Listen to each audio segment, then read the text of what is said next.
ESPN Speed World in the heart of the wine country of Northern California. Sears Point International Raceway near Sonoma. This is the final four of Pro Stock Eliminator, and what a race we have in the Winston Chase. Warren Johnson leading Jim Yates by only 10 points. Jerry Eckman, Kurt Johnson, and Steve Schmidt round out the top five. And as Jim Yates brings his McDonald's Pontiac to the starting line, he's beginning to wonder, will I ever run out of Johnsons?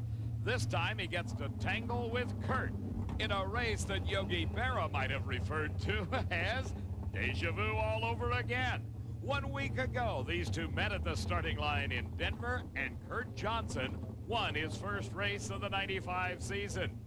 Now at the wheel of the Pietro's #1 Oldsmobile Cutlass, he gets to try to duplicate that effort against Yates. Just prior to this round, Kurt Johnson put a new motor in that Oldsmobile, hoping to be able to get enough power. For Jim Yates, he relies on the talents and skills of Dick Maskin to provide the motive power for the Pontiac. A little bit of a staging battle again. They're both taking their time about coming into the final beam.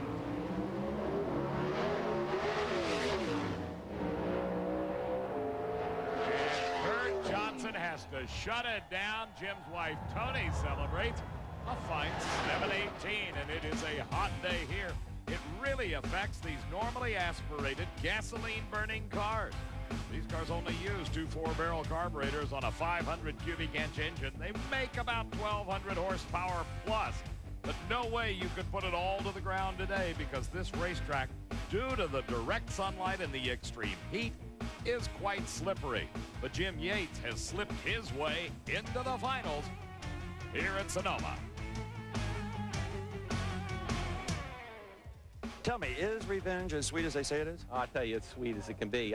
You know, Kurt earned that win last week. I can't take nothing away from him. He drove his heart out. He earned it, but it feels good to beat him here finally again. And we're in the final. And hopefully we'll try and get us a win here. You know, this track is pretty much a one-lane track, and we're going to have to give it heck. But, you know, Dick and the crew have been working so hard on this thing, and McDonald's and Dynamax and Pontiac and Shell and everybody have been sticking with us. I think it's about time we got him a win.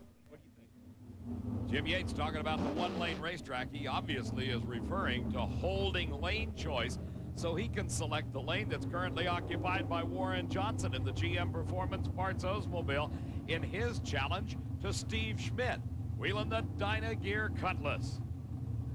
An important race indeed, because one more round win here will put either driver into the championship against Jim Yates.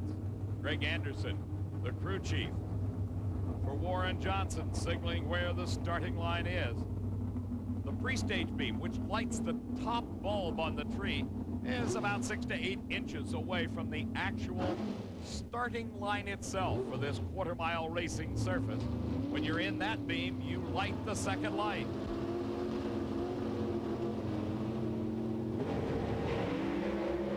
Steve Schmidt red lighting away his opportunity. He left way too soon. Warren Johnson crosses the finish line, a 7:27, the best he could run. He was really loose on the racetrack. And a crewman showing his displeasure at the red light by Schmidt, but that's not the first time this season that Schmidt has had trouble at the starting line. Warren Johnson went on to take the win, but it was not easy as he used up a whole lot of the lane sliding around, getting to the finish. Jim Yates and Warren Johnson, the championship round in Pro Stock. Yates has the lane choice. It was a handful. More than a handful. We just basically overpowered the racetrack, and we were just lucky to win on that thing. Thankfully, Steve red lighted on it. How bad is lack of lane choice going to hurt you? Well, looking at it from that standpoint, everybody's out there shaking. I don't think it's going to really make any difference at all. It should cool off, too, by the way, before the finals. And cooler temperatures would help every competitor here, and particularly this man, Scott Coletta. He's trying for 4 in a row. 4 funny cars remain in competition here at the NHRA Autolite Nationals at Sears Point, and it is hot. Temperatures now over 100 degrees. Down on the racetrack, 150 is what some of the thermometers are reading. Think it's hot outside? Think what it's like inside a fire suit. These drag racers complaining about the heat when they only race 4 or 5 seconds. Hey, they're in the car a lot longer than that, sometimes 20 minutes. Let me show you what John Force wears. Now, this suit is 5 layers thick. It alone weighs over 5 pounds and has these little knit cuffs that really seals in the heat. Let's throw in some boots, also 5 layers thick. How about a scarf? That'll warm him right up. Okay, that's the sock over their head. Got to have gloves here. Got to have this neck collar. And then you got to have this helmet. You think it's cool in there? You might as well be wearing a couple of electric blankets set on high. Well, it may not be the recommended weight loss routine, and you often wonder why are the drivers out of breath on a hot day. Might well be the answer.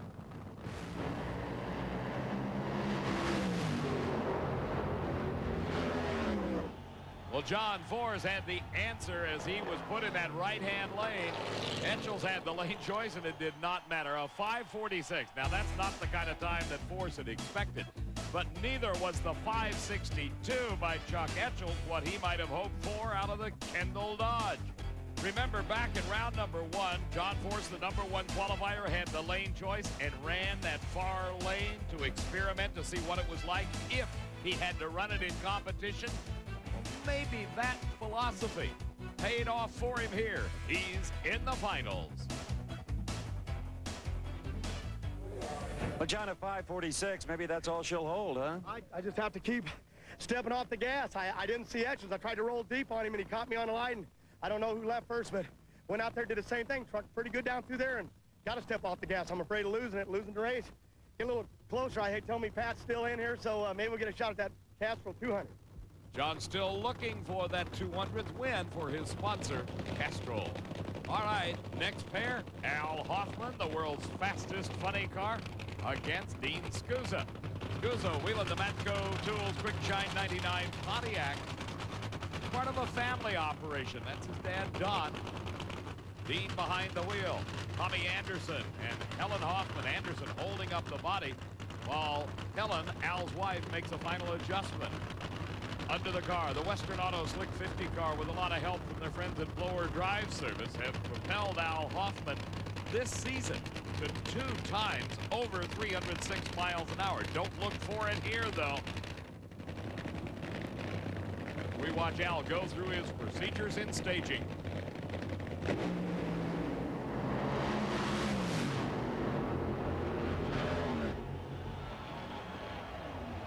And Helen Hoffman signifying the victory by Al. And look at that time, where John Force could not get down that lane without spinning the tires.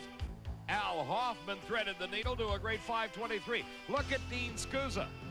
Here in replay, you can see the raw fuel pouring out of one of the header pipes. That indicates loss of a cylinder, and that means nearly 700 horsepower subtracted from the over 5,000 available. You don't think 700 horsepower will make a difference? Look at the margin of victory for Al Hoffman and his great 5:23.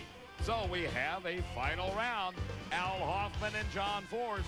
Without question, Hoffman has the lane choice. Steve? Al Hoffman, this may sound odd, but this car is maybe too good for the nearer left lane. Yeah, this Murph McKinney car is incredible.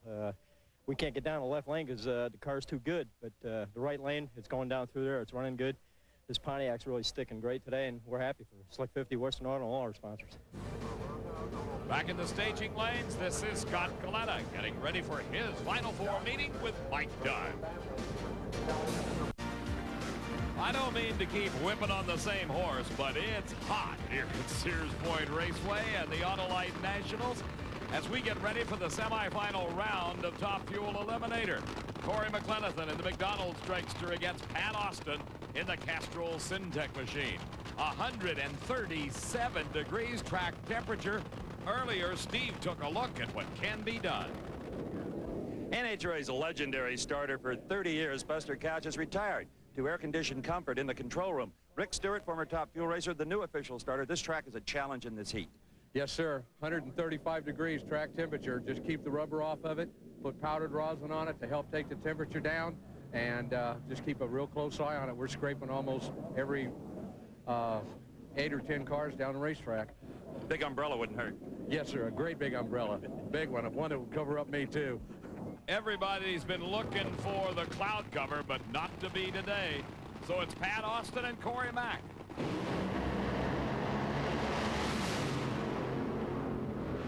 Something goes wrong on Corey McLenithan's car, and the string of luck continues for Pat Austin. A 5:23 puts him into the finals. And look at the sparks coming out of Corey Mack's car, and a flash of flame as well. He gets it to a safe stop, and the safety safari doing double duty. Track cleanup and meeting any emergency. Corey McLenithan scrambling from the McDonald's Joe Gibbs Racing entry. Let's watch and see what went wrong, because Corey had a substantial lead at half track. At that point, there wasn't much doubt about the outcome until something broke, and look what happened. That was Pat Austin going by for less than a car length win. Steve? You just never know what might happen if you're around to stage one of these cars, right? Yeah, you know, it's awful hot out here. I really hope I say the right things, but I need to get my sponsors in here. It's Castrol, Dynamax, Red Wing Shoes, and Oldsmobile.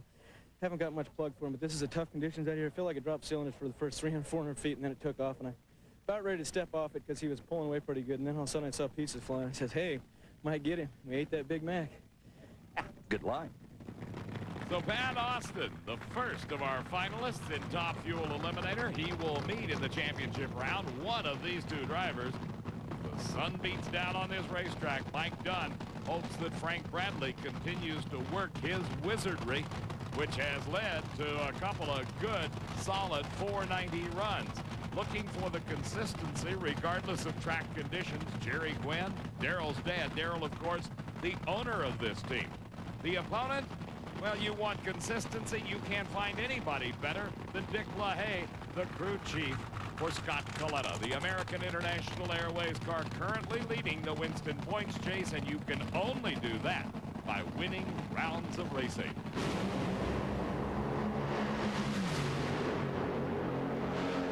This is one he won't win.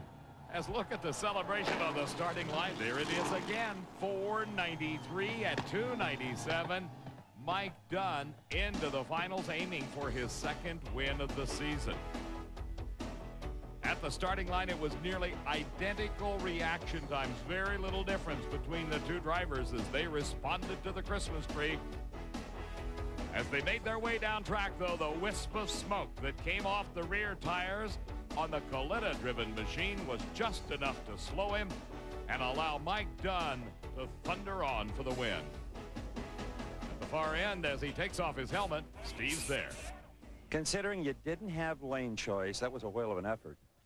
Well, you know, that was our goal, just to get down the right lane, and we didn't want to do anything stupid. If Scott was going to beat him, we were going to try to make him beat us. I mean, he's been running awfully good. He's a heck of a driver, and both of us are pretty good with the brake handle, and luckily I didn't need to do it. I don't know if he had any problems, but it felt like a decent run, and we're just happy to have this La Victoria team in the final. Darn decent, 493. One of the techniques used by the drivers to try to stop the wheel spin is to grab the brakes, and Mike Dunn did it to perfection. He's in the final against Pat Austin and holds the lane choice. Now back again to the far end of the track, and Steve. Well, I guess all good streaks must come to an end, Scott. Yeah, you know, Corey went out, so, you know, streaks are streaks, rounds are rounds, you know. We'll have to try and win the next one. And that'll be in Seattle next weekend right here on ESPN. Scott was going for 4 in a row. Not to be today. We'll be right back.